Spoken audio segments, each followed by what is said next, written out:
Good morning, everyone. Good morning. Thank you. It's good to see everyone. Welcome to those who have returned from yesterday, and welcome to those who are new today. They pull us in for the hard topics, so this is another sensitive topic for today, where we are going to be talking about the cost of caring. Vicarious trauma. How many people have heard of vicarious trauma? Just raise of hands. Mostly everyone in the room. Good. So a lot of the things that we're going to be talking about today. It's just related to the work that we do. We do hard work. We are also licensed clinical social workers with over 31 years collectively of experience. And so we have worked in communities, schools, and everywhere else, and we truly understand that it's definitely work that brings joy, but we also do understand that it can be heavy. And so today, Kiana thought it would be a great idea for us to just kind of connect with you all around this topic so we can kind of dive deep around how are we caring for ourselves as we are caring for others as well, and how do we do it simultaneously, because we can't leave half of ourselves in the house when we show up. So how do we show up, care for ourselves, and also care for others? So as Tiara kind of mentioned, we get right into the objectives. We're just going to talk about what trauma is. We're just laying the foundation of what it looks like for maybe the clients or the students that you're working with, those victims, and define and discuss what vicarious trauma is, how it impacts you as a helper, a helping professional, discuss the impact on you and your organization, and identify the importance of self-care for managing personal stress and secondary trauma. And we're going to talk about actual strategies that you can use to manage burnout, secondary stress, and compassion fatigue. So just we're going to popcorn again today just a little bit, so just feel free to jump in. Our icebreaker: do you have a ritual or particular routine that you use for self-care that you find helpful in your daily life? It's kind of, I don't do it as frequently as I should, but when I wake up, meditate, pray, and 50 push-ups just to get my blood going. I'm writing my bullet journal every day. Okay, good.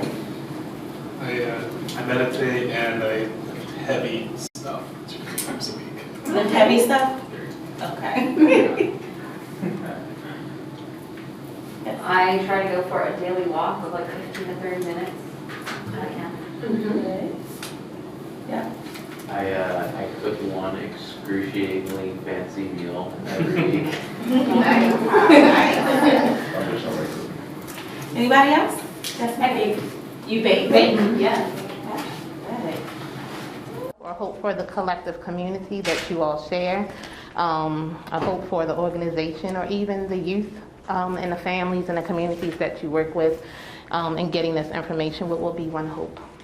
Would you like to volunteer to read this? Yes. This is your hope for today. We believe in safe spaces, but we also believe in elevating it and taking it to a brave space. We can create safe space, but brave spaces allow people to be authentic, to show up as who they are, be transparent. And we have to be able to create those brave spaces, not only for ourselves, but the others we share that space with. So, would you like to read it? Sure. Thank you. All right. Together we will create brave space, because there is no such thing as a safe space. We exist in the real world.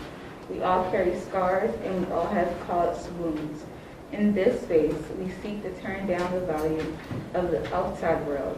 We amplify voices that fight to be heard elsewhere. We call each other to move truth and love. We have the right to start somewhere and continue to grow.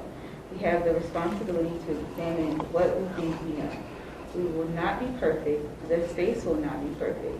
It will not always be what we wish it to be, but it will be our brave space together, and we will work on it side by side. Thank you. Thank you. So, has anyone heard of this poem? So this is one of my favorite poems and our favorite poems that we like to bring into the space. Yesterday we did shared agreement, so we're definitely keeping our shared agreements from yesterday. But this is another shared agreement that we always like to bring into the environment that we're training in. Because again, it's not always easy to, talk about yourself or talk about things that you may be experiencing. But again, we just want to make sure that we support each other in that work. Right. And so, would someone care to read this quote for me? Aloud? The expectation that we can be immersed in suffering and loss daily and not be touched by it is as unrealistic as expecting to be able to walk through water without getting wet. So how does that quote resonate with anyone in this room? Can you tell me what it means to you? Or what it can mean to the work as it relates to what you do? Yes. I was just talking about this in class yesterday. I'm an acting major, and they were saying some roles you can't take because if you're watching your partner die every night, whether it be real or fake, it's a lot to deal with every day, and you have to figure out a way to bring yourself into the work and bring yourself out of it. Mm-hmm. Yep, absolutely. And by show of hands, has anybody ever walked in water and they didn't come out wet? Or were you dry once you came out the pool? I mean, if you did, I believe you. But has anybody ever gotten out the pool and they were completely dry? No. And so, again, the work that we do, again, it's not all horrific and traumatizing, but we do recognize that we are impacted in some way. And so again, we just always want to kind of be self-aware. We're going to talk a lot about self-awareness, just because again, it does impact us, and it may impact your mind, it can impact you physically. One of my favorite authors wrote the book The Body Keeps the Score, Bessel van der Kolk. And it's an amazing book around trauma and vicarious trauma, but again, how we can again think we push it to the side, but again, it shows up in our brain, in our body, you know, aches, pains, and all of those types of things. So just keeping this in mind at the forefront as well. So when we talk about trauma, again, at the beginning of the training, we'll just lay a just broad definition, as SAMHSA has defined trauma, as an event, series of events or circumstances that is experienced by an individual as physically or emotionally harmful or life-threatening and has a lasting adverse effect on the individual's functioning and mental, physical, social, emotional, or spiritual well-being. So we call these the 3 E's because we highlight the E's. E is an event, experience, and it has an effect. So when you think about trauma, we think about the 3 E's. Over here is that trauma happens on a spectrum, right? So there are different types of trauma. We talked about a lot of different situations yesterday in our training: sexual abuse, physical abuse, neglect, those sort of things that can happen. So acute trauma is a single incident. You're a victim of a crime, maybe a serious accident, something happens one time. Chronic is repeated, prolonged, you're in an abusive relationship, domestic violence, maybe, you know, the kids who we talked about yesterday, it was going on for months and it wasn't just one incident, but constant exposure. That is chronic trauma. Complex trauma is more than one happening at the same time. So you might be getting physically abused, sexually abused, and emotionally abused happening over a period of time. And so what we call it a complex trauma, because there are multiple traumas occurring at one time. It could be homelessness, different things happening at one time. Historical trauma, cumulative emotional and psychological wounding of an individual or generation caused by a traumatic event or experience. A lot of times people talk about the Holocaust, we talk about slavery, we talk about things that has historically have impacted different generations of people. And it could be even in families, and maybe it's not nothing that just as broad as maybe the Holocaust or slavery, but historical trauma that happens within a family that's trickled down to the generations. And then we have community trauma and collective trauma, which is experienced by community members or event that impacts a few people but has structural and social traumatic consequences. So examples of that here, we had the Freddie Gray, we had George Floyd, we had different things that was happening in communities that collectively impacted, you know, different communities and things like that, that has that structural and social traumatic consequences. So we saw riots and different things like that. That is a trauma. So it occurs on a spectrum. It's not one thing. Again, it has no respect of persons, but this is the spectrum. Any questions on this? Since you guys had trauma, so we're going to move through the first slides pretty quickly, but if you have questions, feel free to slow us down. Yeah, we just laying the foundation because it's not a trauma training, but we just like to at least give another, a broad definition and just kind of go over basic concepts. So as it relates to the sources of trauma, it can be direct or indirect. So direct trauma, actual exposure to the death, violence, or abuse, witness to an event, you experience the post-traumatic stress is happening to you. For the sake of this training, we're talking about indirect exposure, which is when you're constantly hearing the stories of victims, of clients, of students, of people that you work with. We're indirectly exposed to it. Although it didn't have directly happened to us, we constantly see it around us, or we hear the stories of the students or whoever that we're working with. So that leads to empathetic engagement, compassion fatigue, secondary traumatic stress, and post-traumatic stress. And we'll go over a lot of these concepts as we're moving through the training. All right, and so these are some trauma symptoms that we see from a behavior standpoint, emotional and physical standpoint, and a psychological standpoint. And I'm not going to go over every one, but if you just look at it, you might, I don't know if you recognize some things that maybe you've yourself might have been traumatized or been close to someone where you see this behavior. And even in children, you guys work in the school system, a lot of times when kids are traumatized, we see a lot of this. And people, they just bad, send them to the timeout room, you're getting suspended, and these are not really interventions for kids that are traumatized. So when you see a kid flipping over the desk, they're completely dysregulated. Behavior is a language, so it's showing up in their behavior because they don't really have the words to express. So I'm very cognizant about not labeling kids, because a lot of times we don't know what they're going through. We don't know the situations. And as we talked about yesterday with some of the signs and the symptoms that we see with kids who have been abused, you see a lot of this happening, right? Not wanting to be touched, not trusting. You might see a lot of sad and angry students, irritable. So a lot of times, again, we show up and then we give consequences and behavioral, what's the word I'm looking for? Well, consequences for those type of things, but really it's not getting to the root of what they really need, which is a more therapeutic intervention. Have you guys seen some of these symptoms? How comfortable do people feel in addressing them? Like, do you automatically see them as trauma? And again, this is a brave space to be honest. Do you initially see this as the whole idea around not what's wrong, but what's happening? Or do you sometimes, as humans, see it as they're being out of control, they're being teenagers, they're giving attitude? Yes.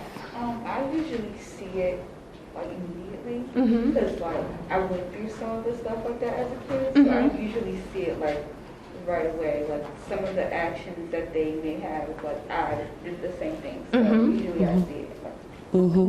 Anybody else? I think I saw maybe a half of a hand. Yes. Yeah, like Natalie said, I went through some of the stuff, so I don't know. But also, since having children, like I've noticed this stuff even more and try to, I try to regulate it better, because like, so I have twins, and like my son, he doesn't communicate well, so sometimes he'll act out, whereas like my daughter, she can express, so yeah, that's my experience. Yeah, and thank you for sharing. And again, as Lauren stated, all behavior is a language. Even the ones that make us, frustrated, or, we don't want to see those things. Again, it's the language, and oftentimes it's the language that our youth speak. Because again, sometimes they don't have the words. Sometimes adults, I'm sure you may have worked in spaces where adults aren't able to effectively communicate their thoughts and their feelings. And so just imagine how hard it is for some of our young people who are still developing and all of those different things. So we always like to bring light to this, but then also being self-aware, which I appreciate you both kind of being transparent about your own experiences, because again, it allows you to be a little bit more vigilant to not only just see it in yourself, but then you are able to recognize it and respond and not react in an appropriate way. And so we have what is called shared traumatic stress.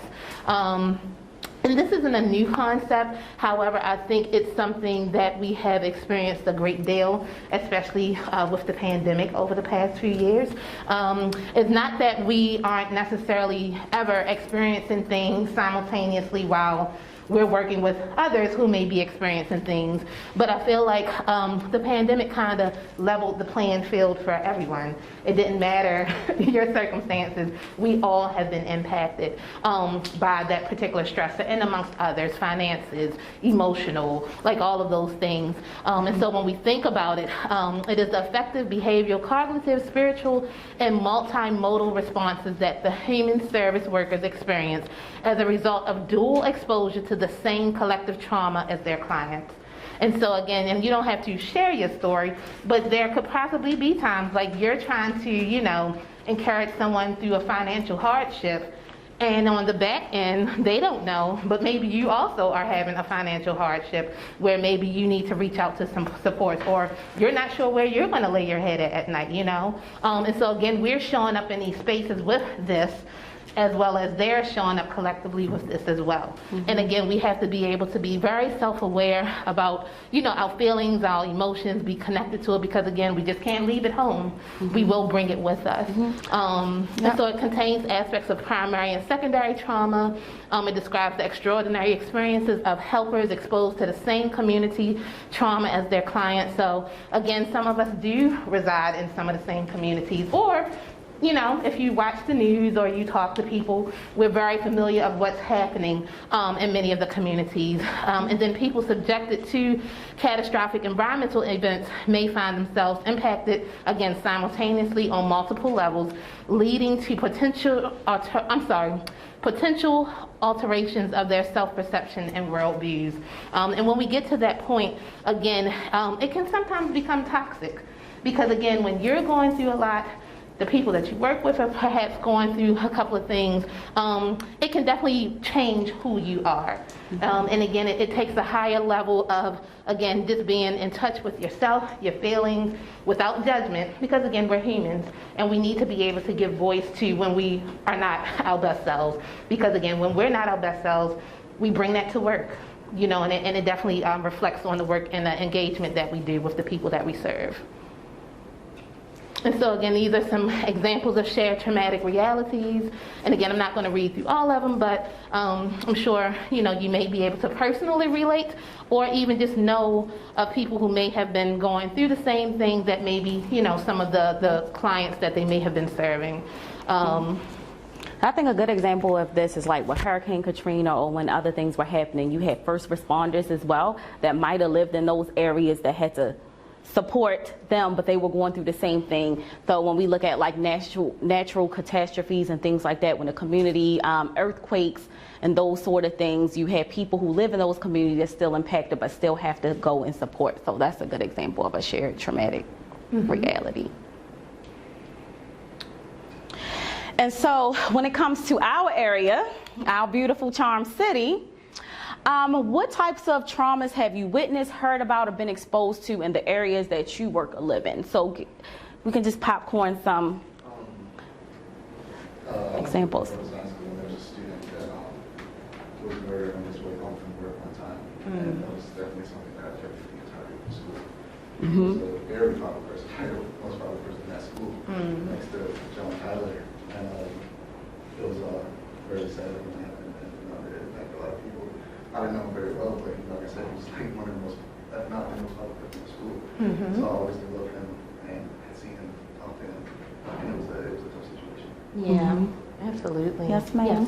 Similar to Deshaun, I noticed it, or I witnessed it through a coach perspective. So I was coaching at my old high school, and one of the kids got hit by a train on his way to school. And then like a year before that, another football player died from like cancer. So back to that, it was just really hard on like all of the kids, and like even being in practice, like you could tell like they just weren't like in it at all. Like it was just not it wasn't a good time. But yeah, it's pretty good. Yep.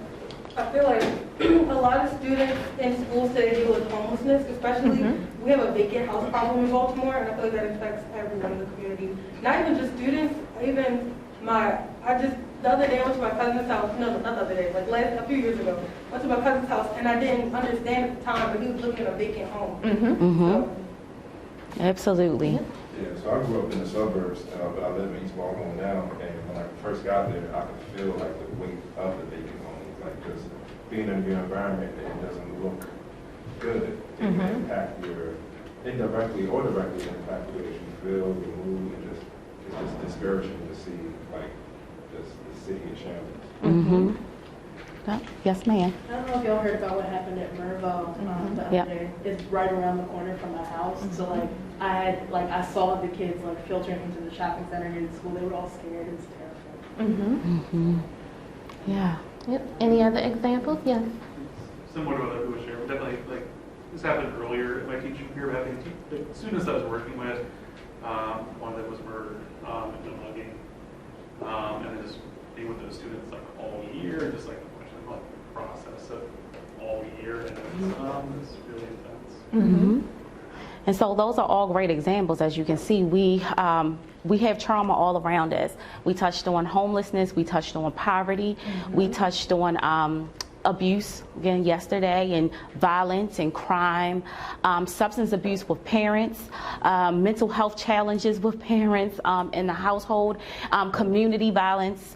So you guys touched on a lot that we see just right here, and so there's no way that we can't be impacted by it when we see it all around us. Yep, and just because, again, we get to drive or walk away sometime, at the end of a work day, it still definitely impacts us. I am also a social worker at New Song Academy, and I shared with Lauren when this happened this past school year. It was maybe 10 minutes before we were about to release the children at the end of the day. New Song is an elementary, middle school, and I actually was on my way to my car to get something out, and just before I stepped out the door, there were gunshots. But they were in front of my car. So the murder actually happened literally a car in front of my car. And so I was sharing with Lauren that since then, like, my car was stuck there. It was like a whole big thing. And so one of the things was, I almost walked out there, and I may have been at my car when that happened. But then also I was sharing with Lauren, although it's been months since it happened, I didn't realize that I was not parking in that space anymore. And again, I literally I'm always vigilant in particular areas, because you just always want to be safe, whether you're in Towson or in Baltimore. But, I just always felt comfortable in that environment. But like I told Lauren, I realized that I don't even go that way, because again, my body is still impacted. Like I said, although I get to drive to my environment where it's fairly safe and I have a home, it still does impact me. And so again, we want to just be sure that we bring light to those things that, again, even if we watch it on the news or it's kind of happening around us but not to us, it still can have some major impact. And sometimes we don't realize it, because like I said, I pull up, I have my music on, I'm happy, but I literally realize, like, I haven't parked there in like months. And again, I think it's just because, of course, what happened, and again, I didn't see it, my car was there, but, I was still impacted in some way. And we think about the youth and the families that we work with who do have to remain in those environments, and, they constantly have to see these things. But again, because we care about them, it does have a major impact on us too. And I just had a light bulb moment. So after she told me the story, I check on her before, what time you leaving work? Don't stay too late. It's getting dark. And so even though it didn't happen to me, I didn't experience it, now I'm worried about her safety now. So a lot of times I might check on her and I'm like, where are you? Oh, I'm still at work. Okay, it's getting dark early. Like, you need to go. And so I guess my vigilance now is I need to make sure that she's getting out at a decent time. Like, you need to leave. And so she's like, yes, I'm getting up out of here. And so you can even see collective trauma, like a great example of shared collective trauma.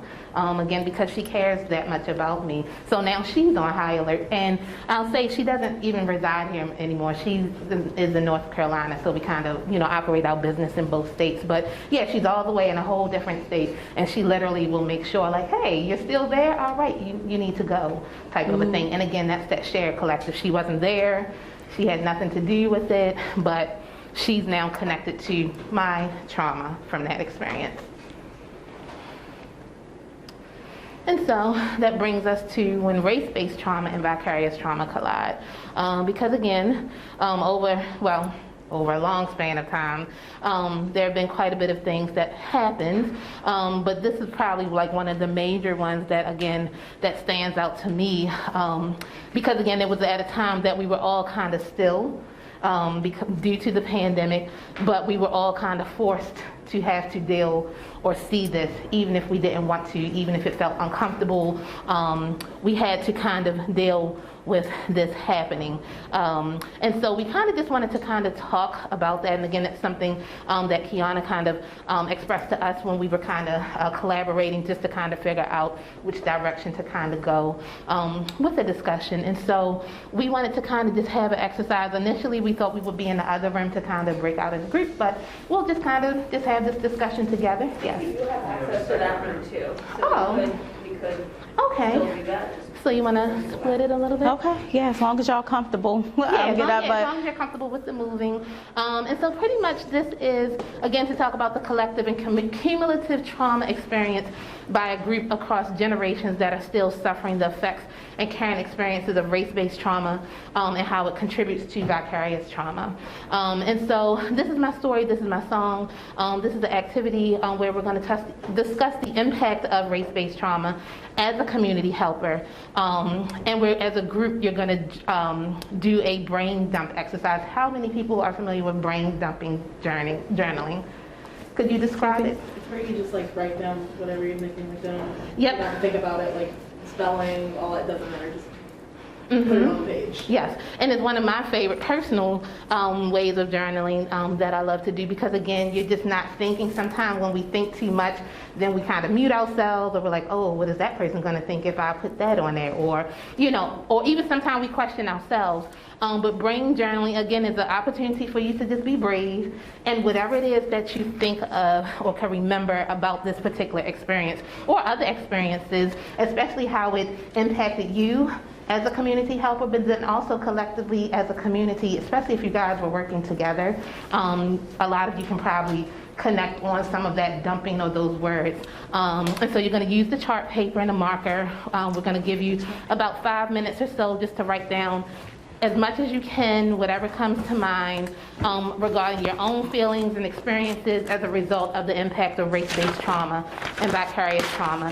And it could even be, like, again, if maybe you're not a part of the culture of some of these experiences, how you even felt in that space of your ability, or how do you support others if you're not sure, and how do you, again, be brave enough to kind of communicate that. So we're going to give you 5 minutes, and then we'll kind of come back together and we can kind of share and process what you came up with.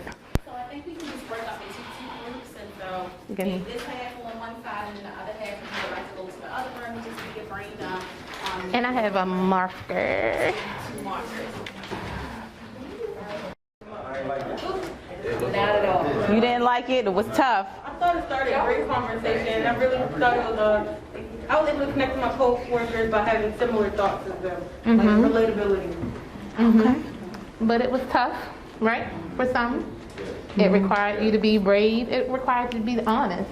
But again, it's one of those pink elephants that sometimes when we work in organizations, we aren't prepared for them, because of course we don't know when they're going to happen, but when they do happen, it does have a major impact, and it does contribute to vicarious trauma. Even if we don't want to accept it, we don't want to deal with it. Like I said, I know even for me, I'm a social worker at a school, so I'm always supposed to be happy, and I'm supposed to encourage people and all of these different things. And then this happened, and I remember that day I did not feel like the fluffy social worker. I did not feel like supporting anybody, but figuring out things for myself.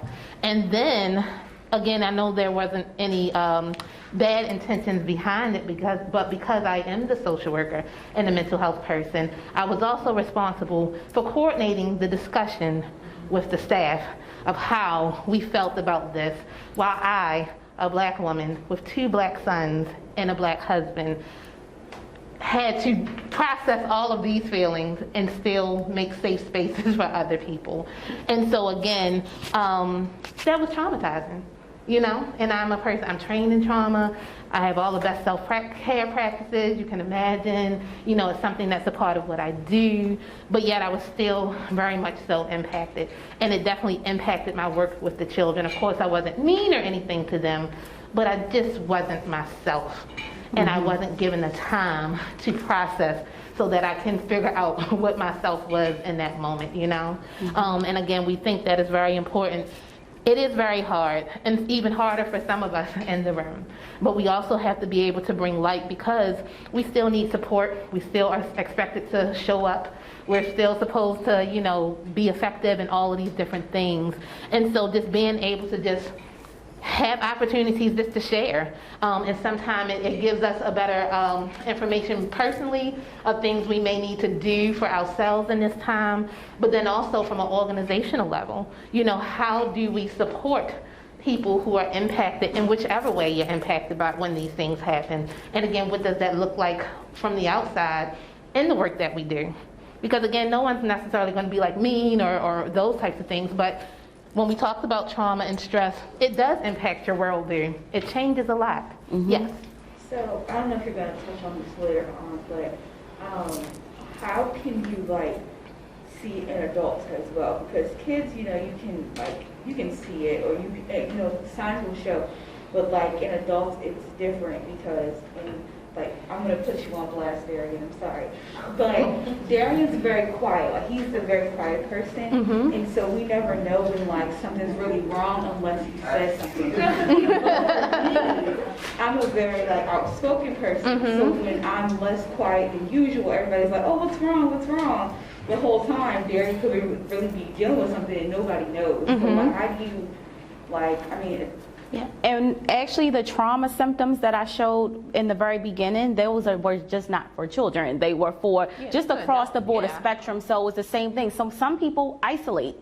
Isolation is a behavior. When people are depressed or they are traumatized and they don't want to be around people, isolation is. So, you know, he might decide that, like, look, when I'm overwhelmed and with emotion and different things, I don't want to be bothered. I want to, you know, retreat to myself where others. So when it comes to how people deal with their traumas, there is no one way to really know that, like, you traumatized today, because you, like, it doesn't work like that. But it's you're not going to just point, like, nobody is weighing it on their forehead and say, like, but it's just a spectrum of different emotions. Like, one day I could be angry and sad. The next day I might be anxious and worried. And so when we talk about trauma and how it happens on a spectrum, it's not a linear process. Like, you might be up one day, you might be down one day. So it just depends. And the only reason why I gave that example is because, like we teach with each other. Like, I may teach with him,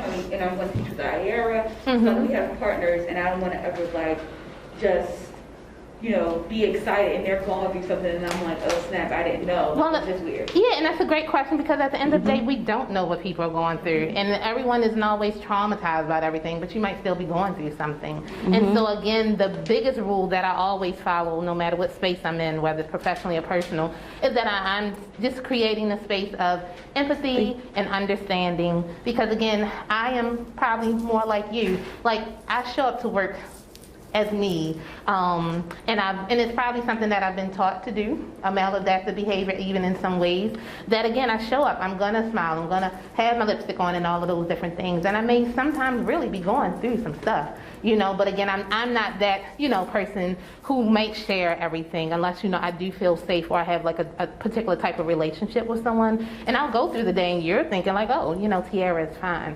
But again, whether you know or don't know, it's just about the interaction is one that's open, one that's caring. Again, if he decides to say, hey, this is what's going on, and if he doesn't, you know, that's okay, but did you do your due diligence and just creating that space if he needed to, you know, share something, because everyone isn't gonna, you know, have those big red flags, and that's okay if they don't. And we'll talk about it later, but sometimes when people going through stuff or have different emotions, they don't even recognize it in themselves. And so it's hard for, you know, them to tell you when they don't really know. How many people have heard, I'm just feeling some some type of way. And sometimes people know that they are feeling something in their body, but they can't really tell you what it is. And so we'll talk about self-awareness and, you know, triggers and things like that so for you to tap in. Because some days you might just feel some type of way. You don't know where it's coming from until you really tap in to say, okay, this has happened. I was exposed to this, or I didn't really realize that by, you know, Alexis from yesterday telling me this, that 3 days ago, that is bothering me. And so we'll talk about self-awareness about that, but I do love your question. And creating a culture. So even again, we don't have to do the typical things that we do to express that something's wrong. And so like even in the schools, I have some children who clearly, you know, when something's going down with them, and some you don't. So even as a workplace culture, you may have like, if you see a certain sticky note color sitting on my table, just know that today is the day. And there's no questions asked. I don't have to share with you the dirty details of what's going on with me, but you just know if you see this yellow sticky, I'm in a space. And so even just thinking about being creative, like as a staff and as a workplace culture of how can you communicate in different creative ways. Music, I love music and I use that quite a bit. Sometimes, you know, when I'm on one, if I'm listening to like, I don't know, Jeezy or something, and I will, you know, I'll drive to work because again, I'm, you know, in a mood. Then I may come listening to gospel music. Then, you know, I'm in a different, and so again, it will be something maybe fun and creative, but then also another just way for you guys to just communicate. You know, if you hear a certain music song, or like I say, you see a certain color that you all have collectively identified as a certain mood or a certain topic or whatever. Again, there's no pressure to give the details, but again, you just know from a colleague, okay, this is the type of support I may need to give, or I may need to step back today, you know. This is not our first time doing a training like this. A lot of it is around self-awareness because, again, we don't realize the impact that things were happening. As we were talking about, Freddie, about George Floyd, my mind went back to that during this time we were in 3 pandemics that people didn't realize that was going on. Not only were we dealing with George Floyd, we were dealing with COVID, and we were dealing with all of that political unrest that was happening. And so all of these things, when we're talking about colliding with that vicarious trauma, and then we had racial stuff, we had political stuff, and then we had a worldwide pandemic. That was 3 things, that was a lot. And so when we're talking and we're training about these things, we're just really bringing awareness because, again, we're helpers, we're servants. And so we go out and it might be people who haven't processed through these things. And so what is your role when you're going in and you're working with families and you're in communities and you're working with students? What does it mean? I was here during the Freddie Gray riots. I was in the middle of everything. I worked over by Johns Hopkins at the time. I was there when a lot of things was happening. I mean, they tore Monument Street up. And I was over, even though it happened, you know, over in West Baltimore, like the whole city was in an uproar. And even though it wasn't the George Floyd, I still recall everything. Even being in the center, we served, I worked at a family center. And I remember us having to create the space for staff, as well as the children came in who lived in those communities to come in and get therapy and those sort of things. And so, as Tiara mentioned earlier, when you're in that shared trauma, where you have to be in it, you have to deal with it, you have to see it, but you also have to be the leader who show up and put your boots on the ground, and you got to be in the trenches. You guys are in the trenches, and so a lot of this is really just around awareness. And what does it mean for me? How can I create and take that space for me as well as serve the people? And so that's why we do it. But, yeah, you know, and again, definitely no intent to harm at all. And I love that you just highlighted that.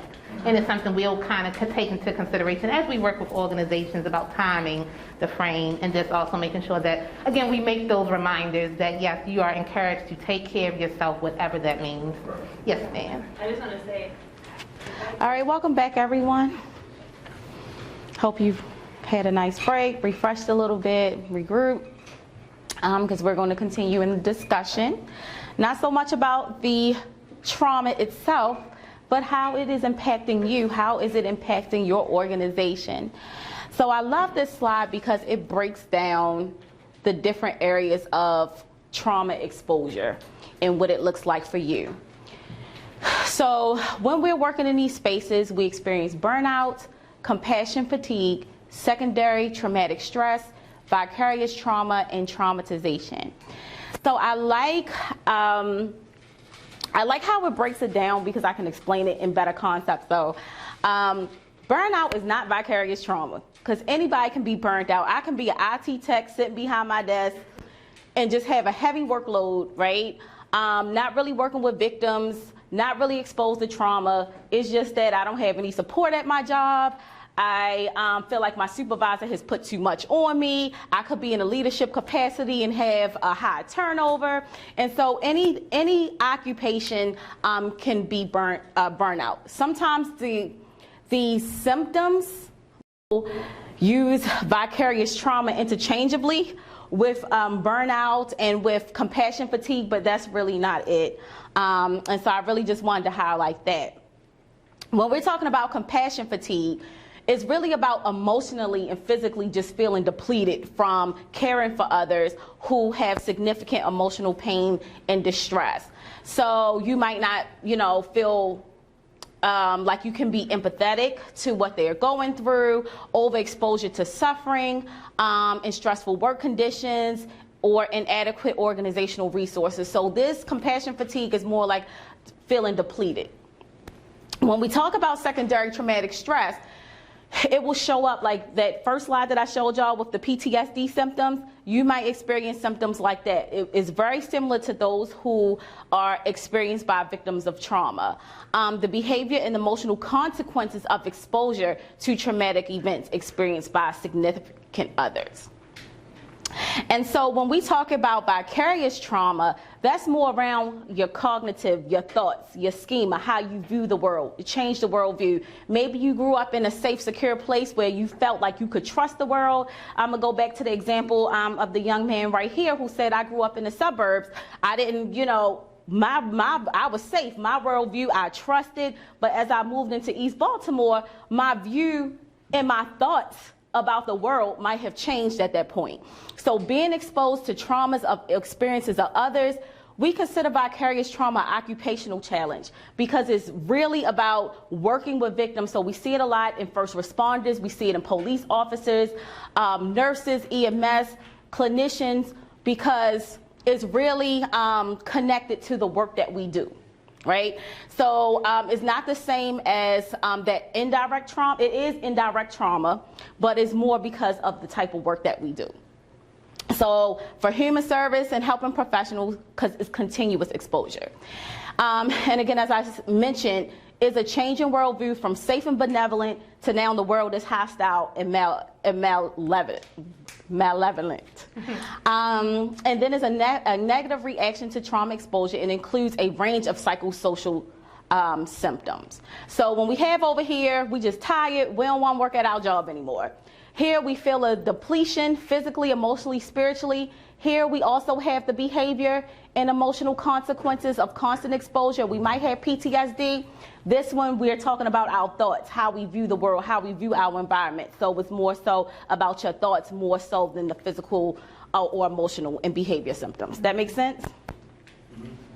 Okay. How is that different than indirect trauma?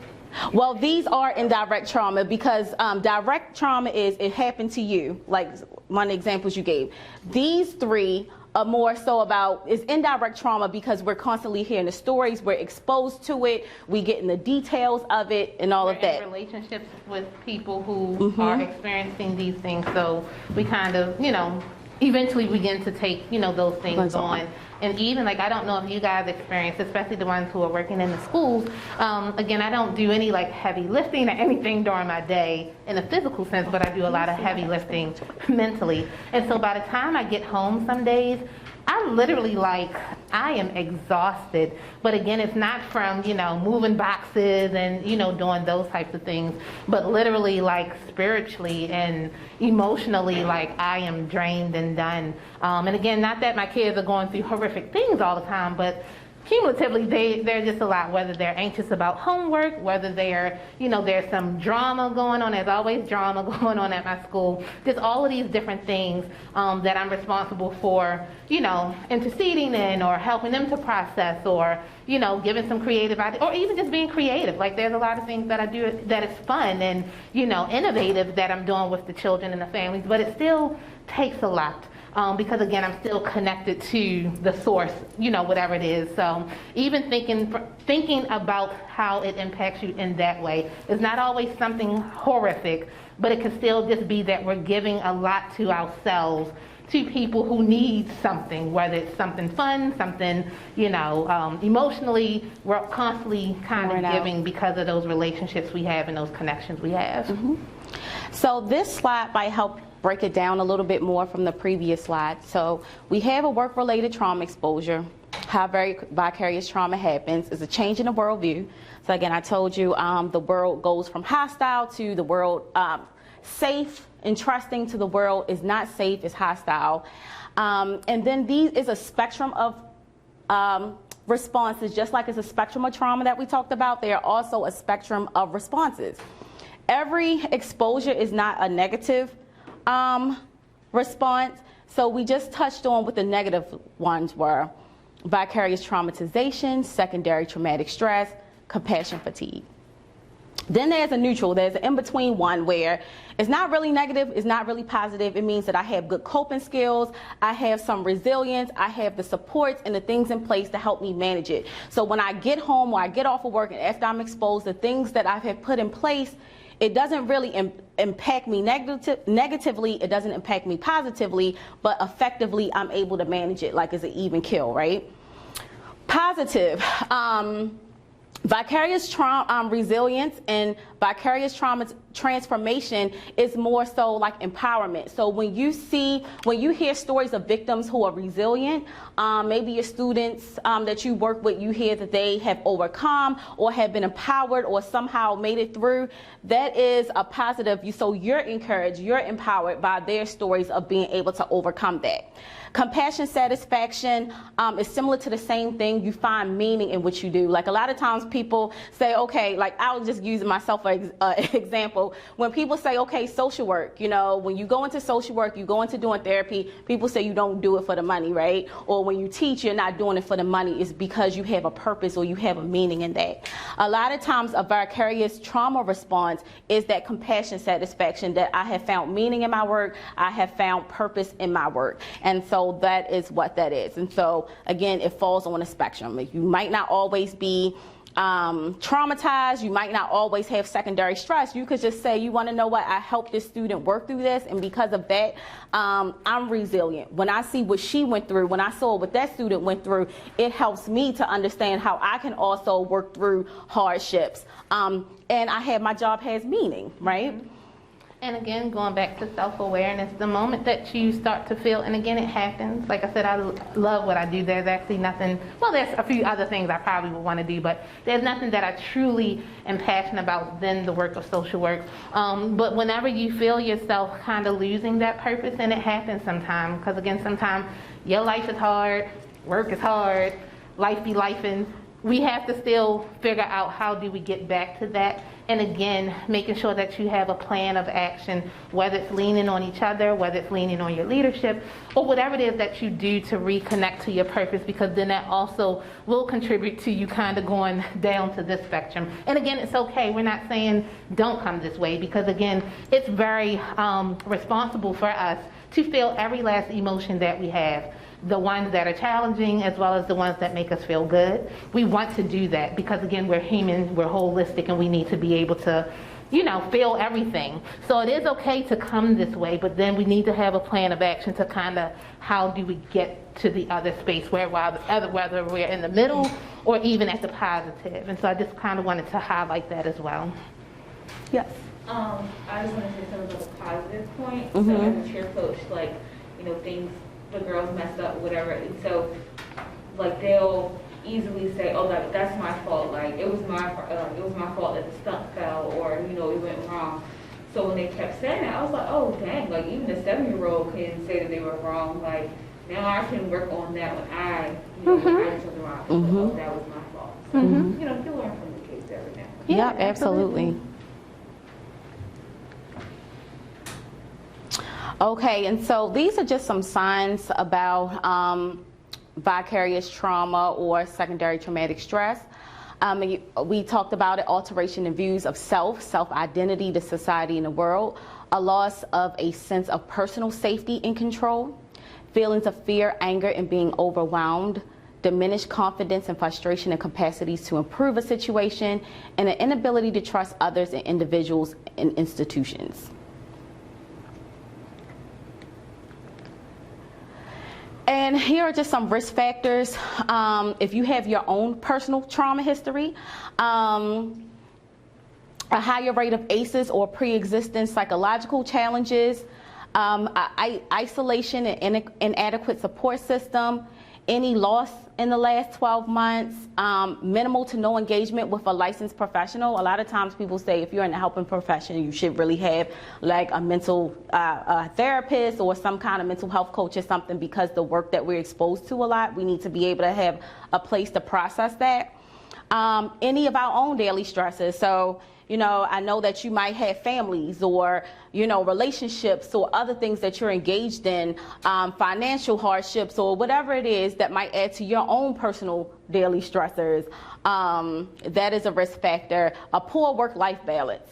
So if you work, Rihanna, work, and don't have anything to balance that out, that's a risk factor.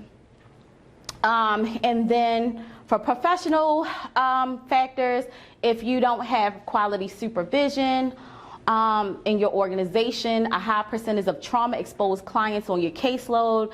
So I know, like, trauma therapists, for instance, they have caseloads of a lot of clients who come to them because their expertise is in trauma.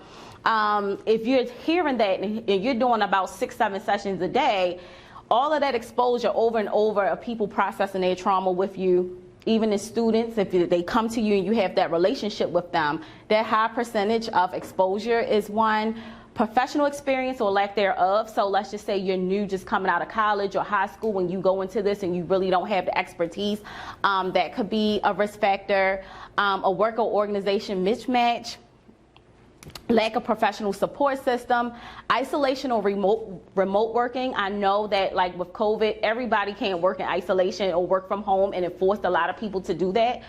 Some people thrive in environments where there's teamwork, where they're able to touch other humans. And so if you're a person who doesn't thrive in those kind of working by yourself, that is a risk factor. Inadequate orientation, training, ongoing professional development for your role, any value or ethical conflicts, interpersonal tensions and strains, and then long work hours. Any questions? Okay. All right, so we're going to just do a community check-in, nudge your neighbor, and briefly share with your neighbor what you do regularly to assess how you are feeling and sustaining at work or other areas of your life. And it's no judgment, whatever that may be. Some people may have adult beverages or whatever. I like all of you kind of brought points to kind of bring the example of, like, as your life begins to shift and change at different stages, like, you're going to change the process of which works for you in those moments. And I could totally relate to you, because I was just even thinking now, and Lauren, I was sharing with her over the past couple of weeks when I was on my summer break, like, I have like a whole, like, organization. I have calendars, and when I say in my 20s, I used to hate calendars and all of that. Like, I didn't want to be so controlled. I was a huge procrastinator, but it gave me the energy to do the task. But now, being a mom and being a wife, and I'm a doctoral student, like, all of these different things, like, I can't just live life on the edge anymore. But again, I'm glad that you all shared very great examples of, again, depending upon what's happening in your life, or as you grow and you develop, or even just your self-awareness, you now know what used to work maybe last week doesn't necessarily serve its purpose right now. And it's not to say that was wrong, it's just that your needs have changed. And being flexible with yourself, but also, again, we're going to keep talking about self-aware, being very self-aware every day, every moment of what you need, because it will shift. And, you may need the gym and, something else. And just being aware of that. All right, so we're just going to talk about the strategies for self-care, which was a good segue as you guys were sharing. Back to the point earlier about emotional intelligence, this work really starts about awareness and regulation. Like, when you're feeling some type of way, you don't know what you're really feeling, and we just talked about how do you assess that you need that refuel, that you need that recharge, it really begins with self-awareness, to accurately recognize your own emotions, thoughts, and values and how they are showing up in your behavior, right? We said behavior is a language, not necessarily just for the kids, but for us adults as well. So we need to be aware of how our emotions are showing up, how our thoughts are coming out in our behavior. And then accurately assessing your strengths, your limitations, which I think someone said that today, what you can and can't do, with a well-rounded sense of competence, optimism, and a growth mindset, right? So we don't want to have our mind saying the same, I can't do this, but really focusing on what you can do, what your strengths, and how you can build on those things. And then once you are aware, we have to find a way to regulate that, manage that. So successfully regulating your emotions, thoughts, and behaviors in different situations, being able to effectively manage your stress, control impulses, and motivating yourself. So it's the ability to set and work toward personal goals through those things. Stress management, time management, I think you talked about, organization, controlling your impulses. And so radical self-care, anybody know who this lady is? Angela Davis. And so I love this because she says anyone who is interested in making change in the world also has to learn how to take care of herself, himself, their selves. It means that we are able to bring our entire selves into the movement. It means a holistic approach. And that's what I said, you know, and I talk about again, sometimes we think that we can kind of leave a portion of ourselves, you know, at home, but we don't. We show up into these spaces as our whole selves. And so a part of that, just sustaining, being able to do what you do so wonderfully, is that you have to practice some form of radical self-care. And so radical self-care was and is an imperative practice to remain true to our authentic selves. Radical self-care involves embracing practices that keep us physically and psychologically healthy and fit, making time to reflect on what matters to us, challenging ourselves to grow, and checking ourselves to ensure what we are doing aligns with what matters to us. That goes back to the whole thing around purpose.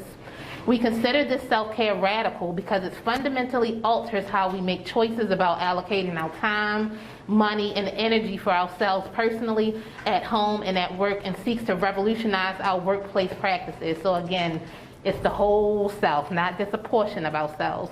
And then it's practiced faithfully. Radical self-care involves owning and directing our lives and choosing with whom, how, and how often we engage in our nested, interconnected world so that we can be unapologetically ourselves in the face of unrelenting pressure and expectations to be otherwise.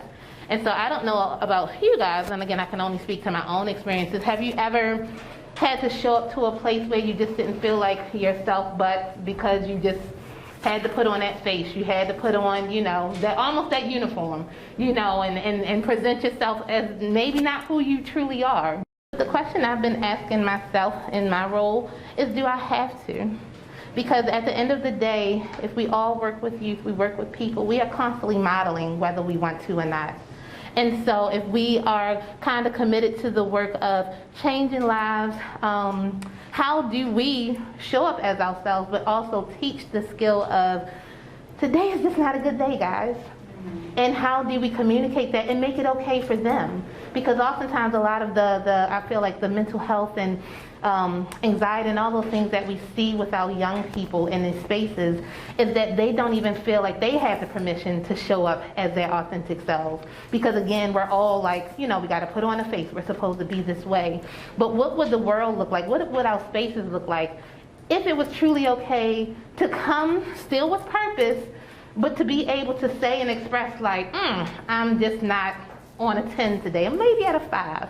But these are the things that I'm doing to keep myself, you know, balanced, or these are the things in teaching them and modeling them. And so it's just something I encourage you to kind of think about. How can you begin to, you know, show up how you need to show up, but how do we model this to our youth as well? So again, we give them and empower them with the strength to say, today isn't a great day, but I'm doing this, or I'm working on it, or, you know, my growth mindset, all of those different things. How can we do that for them as we do for ourselves? And so here we are looking at the 8 dimensions of wellness. So when we talk about our holistic self, we're not just talking about your mind, body, and spirit. All of these things are aspects of who we are: our intellect, our environment, our emotions, our finances, our social relationships and social interactions with others, our spiritual self, our occupational self, and our physical self. And so when you are thinking about strategies for yourself, can you think about areas in all of these dimensions where you can implement something for yourself from a holistic standpoint? And so here I just highlighted some things you can take down, write down some, if anything resonates with you that you feel like you can do as part of your radical self-care plan in these 8 dimensions. You guys touched on a lot of things that you're already doing, especially, you know, working out at the gym, being physically fit, physically healthy. I heard a lot around meditation and prayer in the morning, around spiritual health. I heard journaling today. So there are some things that you've already touched on that works for you. Being creative.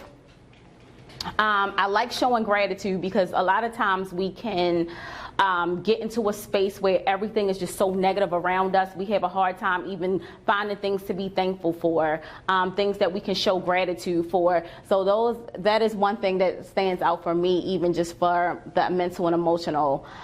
Saving and budgeting is a huge thing. We talked a lot about poverty as a trauma in an ACE, and so even watching how you spend money, you know, in this economy right now, and especially with layoffs and other things happening, you know, even creating that budget that you can stick to is part of, you know, self-care, so that you don't have to experience maybe at the end of the month having to borrow money from somebody or different things. And so these are practical strategies, but sometimes we don't think about them as self-care. Mm-hmm. Even I can say for myself, environmental health, Yeah. My office and my desk, so my desk is very representative of sometimes how my brain is feeling. And so when it's very clean, that means like I feel organized, I feel, you know, in a great space. If you ever come into my office and I've like dumped books and like whatever, and it's just sitting there, it's because I'm very overwhelmed. And again, I didn't put that together until the pandemic, and you're home and you're learning more about yourself. And I realized, and I was able to connect those dots. And so I try at my best, even when I start to pile, that signals me that, wait a minute, you need to take a personal pause. What do we need to do before you start kind of just dumping everything here and leave it there because now you're tired and you're overwhelmed? And so even just small things, as Lauren said, you know, of course we want to do the typical mental health and the spiritual health type of things, but even just something like that can kind of be very helpful. And again, it connects back to all of those things. Yeah, for environmental health, for instance, I have a rule that I do not do work in my bedroom. Like some people can take their laptops and they sit on their bed, or they go into their peaceful places. Like even if you have a place that you can retreat to, I make my bedroom like a no work zone. I do not bring my computer in there. I decided that I don't even have a TV in my room anymore, because that is my place of solace. That is my place of peace. And so I even made a rule that like it's boundaries about where I'm even going to work, if I need to be creative, if I need to develop a PowerPoint, if I need to train when I'm on you know, in sessions or anything, I do it all from a workspace, a dedicated workspace in my home, just so that I can make sure that the other spaces that I created for myself, I have a little oasis outside on my little patio that, you know, I got lights hanging up, so when I want to put on my music and just chill, those are my chill zones where I don't let any kind of energy or anything come in to interrupt that. Another thing that stands out to me is for occupational health is self-identity outside of your work role. Tiara and I do a lot of trainings, especially when we're doing leadership trainings or with entrepreneurs, and sometimes we start off with an activity that says, who are you, right? And so a lot of times we get all of these roles. I am a director of such and such, and I own this, and I do this. And so what we found out is that a lot of people do not know who they are outside of the roles that they play. And so we do this activity about I am. And so I need to know who you are, not the title that you have, not the role that you have. And because, again, we're social workers, and sometimes we always social work, and sometimes my husband be like, look, you're not social working me today. And so that's just kind of a reminder that I have to step outside of that. Now, it's certain mandates that we do have, like we talked about. I'm always a mandated reporter, so you can't tell me about abuse at a family function and I can't call, right? So they know that there are certain things that I have to do, but outside of my role, who am I? I love to decorate. I mean, in my next life, I'm really going to be an interior decorator or maybe another one, but who are you? My creativity comes out when I'm in decorating my spaces, right? And so, you know, for you guys who may be doing media and production and other things at work, do you have any other things that you do outside of work? Are you just the media person? Are you just the tech person? Who are you outside of the role that you play? Anything else that you feel like you want to add to this list that you might do that's not up here? Are there some spaces people can feel that they may want to enhance or do something different or add to, or do people feel like they are kind of touching all areas pretty effectively? And I said effectively. You can touch all the areas, but do you feel like you're being effective? And is it sustaining you is the other question. Because you can touch all the areas, but is it sustaining you and is it effective? And you don't have to, if you feel like answering, you can, but it's just something to think about, but you can share. Okay. If you feel comfortable. No, I do. Yeah, it was just a thought to throw out there. So yes.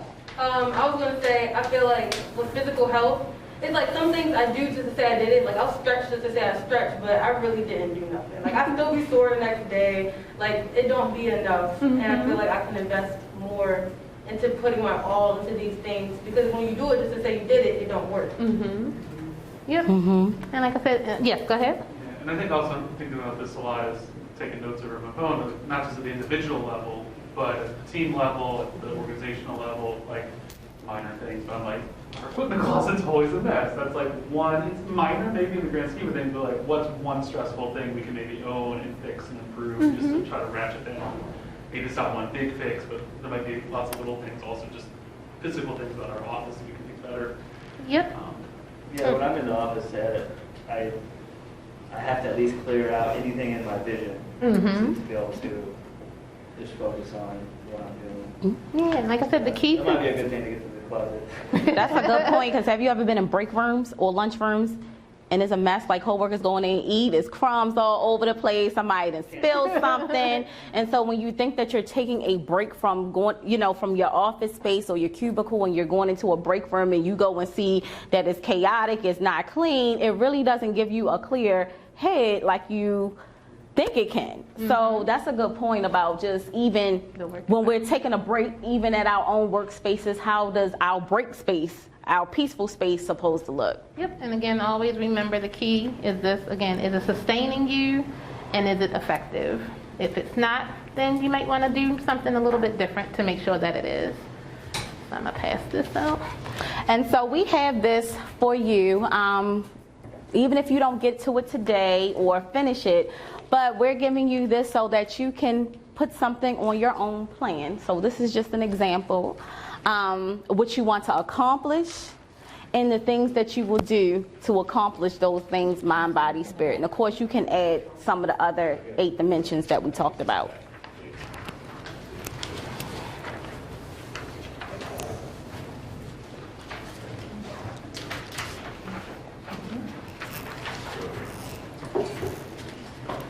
And Ignacio's is pretty full, but it doesn't have to be that way. If you just put one thing on there in a space, that's fine. But just thinking about these things.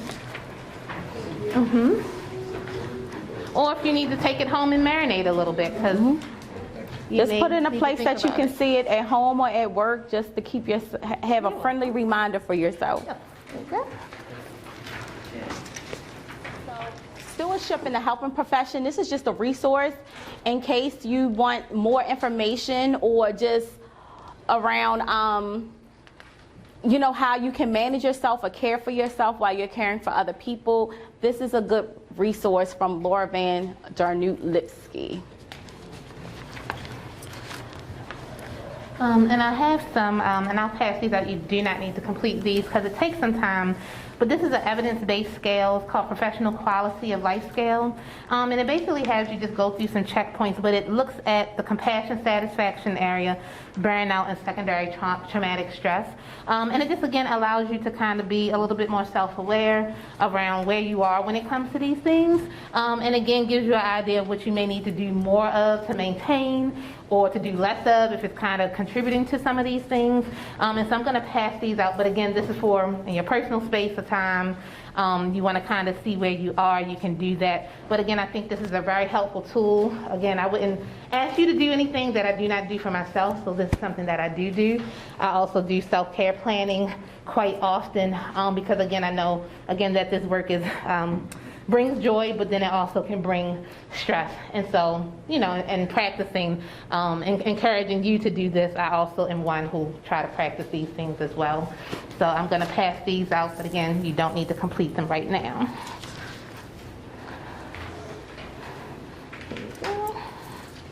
The book you mentioned earlier, The Body Keeps the Score. Mm-hmm. I feel like that should be like required reading in high school.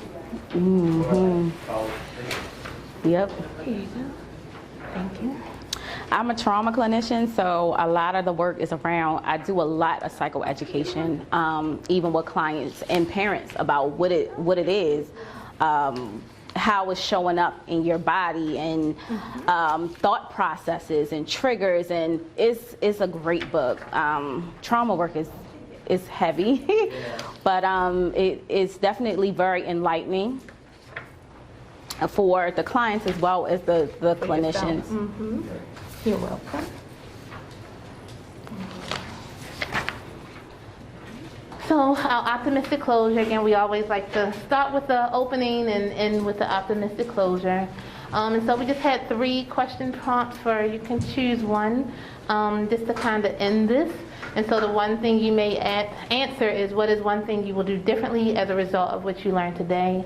What is the most important thing you learned today? Or how has this information changed the way you think about your work? And if we can have a few who care to share, we open the floor for that. And we didn't touch on it in this one because when we do trauma-informed organizations, we typically work with leaders and management teams around that. But that is good. Right now, you know, is a space for us to have courageous conversations at work, critical conversations of things that impact teams. With our consultations with Kiana, we know that, you know, Wide Angle Youth has put things in place to support staff where we've worked with other organizations, including behavioral health organizations, who do not have these kind of processes in place. Especially as you're working with people with a lot of trauma, dealing with a lot of the things that we talked about. They don't have these kind of trainings. They haven't opened up for these type of conversations. And so I love how, you know, you both talked about how does this look as a team, that you guys can come together. Again, what is our why? Our why is that we have to come and we have to work together. We are a team. How can I be supportive of my coworkers? How can I receive the support and feel safe and okay to receive that even when I come into my work environment? So I love that. Yeah.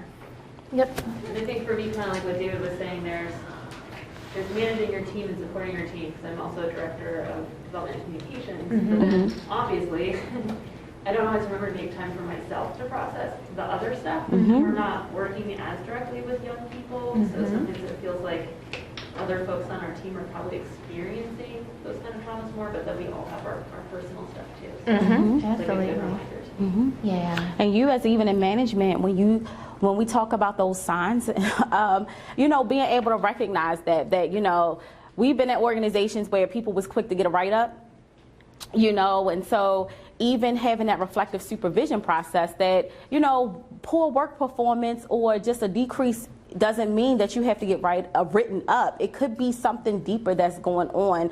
Again, we show up holistically, right? We can't leave our emotions at home. We can't leave our minds at home. So if I'm dealing with something with my children, or, you know, if they're sick or something, I still have to show up. I'm dealing with that. And so that might impact my work performance. And, you know, we like to encourage leadership and managers and supervisors that, hey, like everything is not, it doesn't have to be a punitive process every time. You can have a reflective process and then put some things in place to support employees around that. So, And for trusting the process and leaning in. Yesterday, that was one of the shared agreements, lean in even when it does get very uncomfortable. But also trusting each other. And again, I think it speaks to your organization because like I said, we heard wonderful things about the organization and all of you before we stepped into the space. And so to actually see, you know, kind of what we've heard about how you do support each other and the love and the compassion that you not only have for the work that you do, but clearly for each other and your feelings and emotions and even just taking care of each other is always a great thing to see. And again, we just hope that this information either enhanced or, as you said, you know, it maybe brought a different perspective this year around same information, but maybe you see some things in a different light. So we actually honestly appreciate you all as well in this. And so, thank you. If no We're more, done. Thank you. And we're done.